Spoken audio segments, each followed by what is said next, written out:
I am ready to leave. So off on another long training ride, about 250, maybe 255k.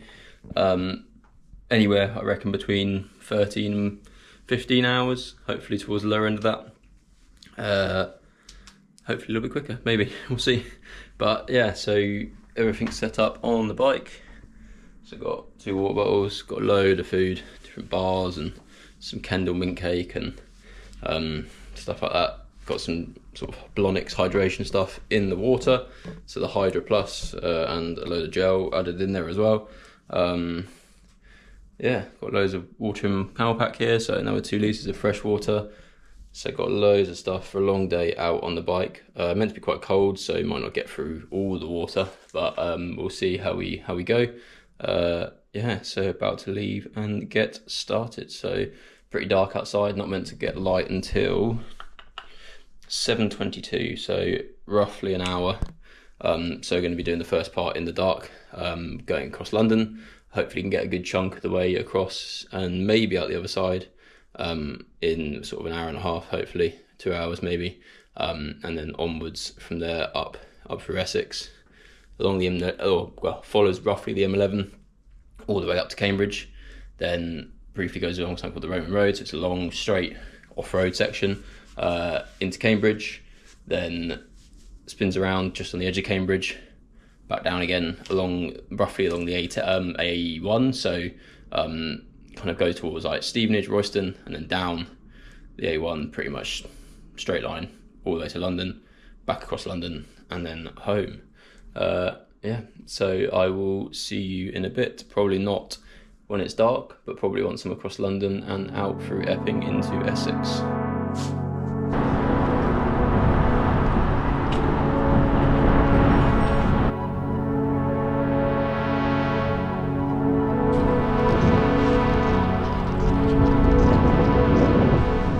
So just crossed the river in London, so just gone past Southwark Station, across the river, and then heading north now through North London out towards Epping.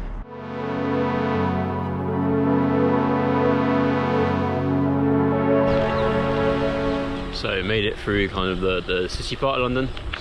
Now joining on to or around the Hackney Marshes, so north east. And this is then the route that's going to kind of take me out towards Epping Forest. So follow along this river. I think it's the River Lee for a while, and then heads off up out of London via Epping Forest and on into Essex. So first hour and a bit down now, about probably 26k in. Feeling pretty good so far. Getting through London's a bit of a faff. There's lots of traffic lights and kind of weaving. Doesn't really ever seem to take you on main roads, so it's all just weaving in and out of little roads, and it gets a bit tedious, a bit annoying, but all works out in the end, and you get onto bigger paths or paths by rivers eventually.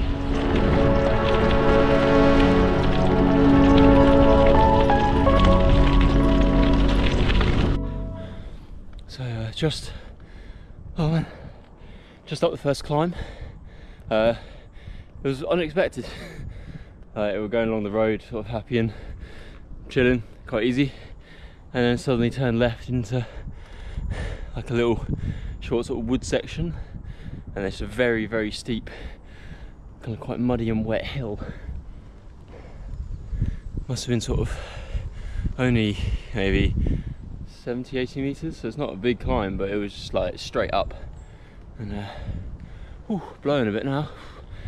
Quick break, quick breather, and then onwards.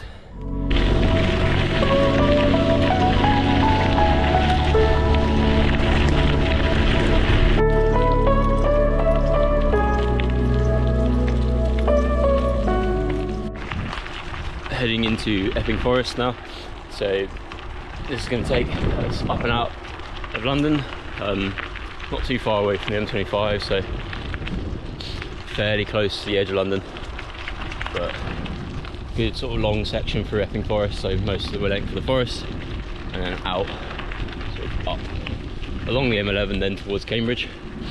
So still feeling pretty good. I think a very good time. Legs feeling strong. So we'll keep on going.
Just been through Harlow, so through the town centre, back out the other side now, into Essex now, so making our way up towards Cambridgeshire, sort of kind of roughly following the M11,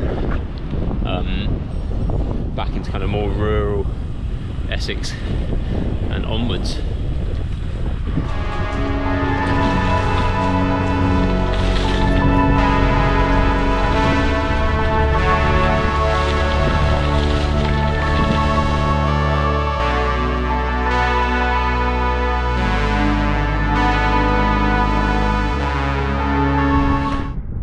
Good moments where there's a sign saying across this field, public right of way. Yeah, there is very little evidence of any path. So going to be just a cycle across the field, which should be so much fun. Managed to fall off. Stupid bit of farmer's field with tyre tracks on it from bloody tractors, and just flopped over onto the side. At least it's very soft, not too muddy thankfully, and no puddles, so hey ho, shit happens, move on.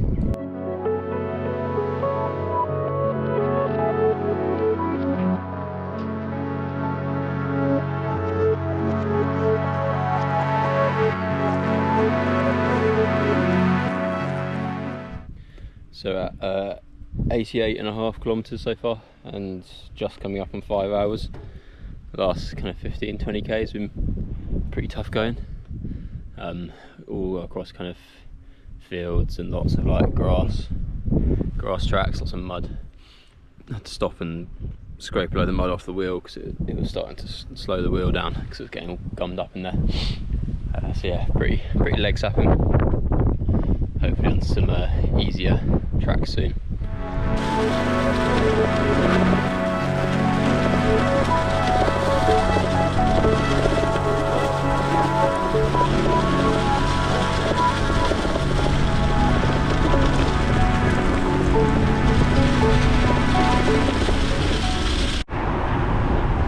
So just past the 100k mark, I think just under 6 hours, making better progress now.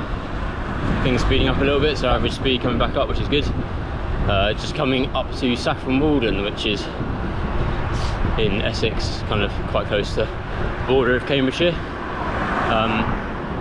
where I first grew up, Saffron Walden, so back onto roads I know, and some off-road paths I know as well, leading into Cambridge.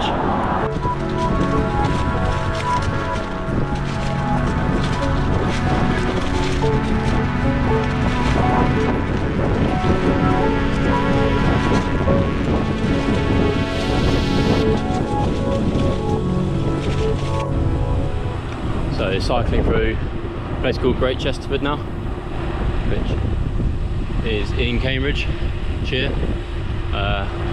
Cycled through here loads when I was younger. Haven't been here for a very long time though, so a bit odd to kind of be on routes I recognise, but from a very long time ago.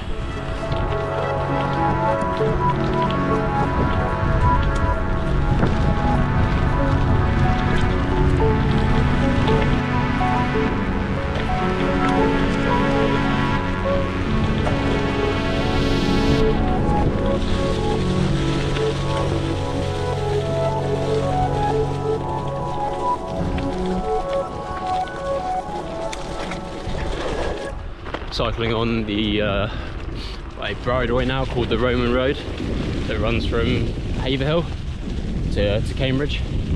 It's pretty much dead straight. It's an old Roman like path. So I'm cycling on sort of from about the middle all the way along to Cambridge. I used to cycle along here, run along here, walk along here when I was younger. So yeah, all of the hills this time feel a bit easier, which is good, I suppose. So I'm at least fitter than I was when I was younger. But yeah, good fun to cycle along an old path I remember.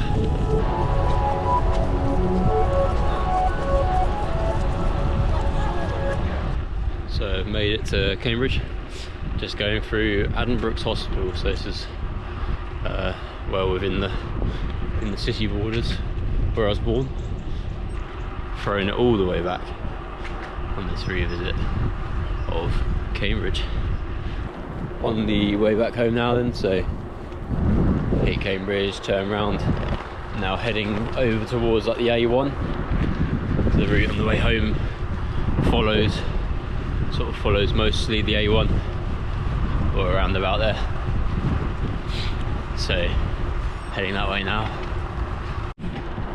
Route on the way back is a bit shorter, so about 100, just over 100k. A good chunk of it is on the road as well, so should hopefully be a little bit faster.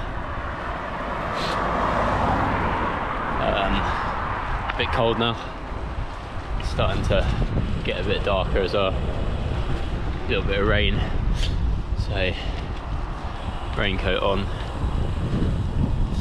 See if I can keep warm a bit and put some power down and get home.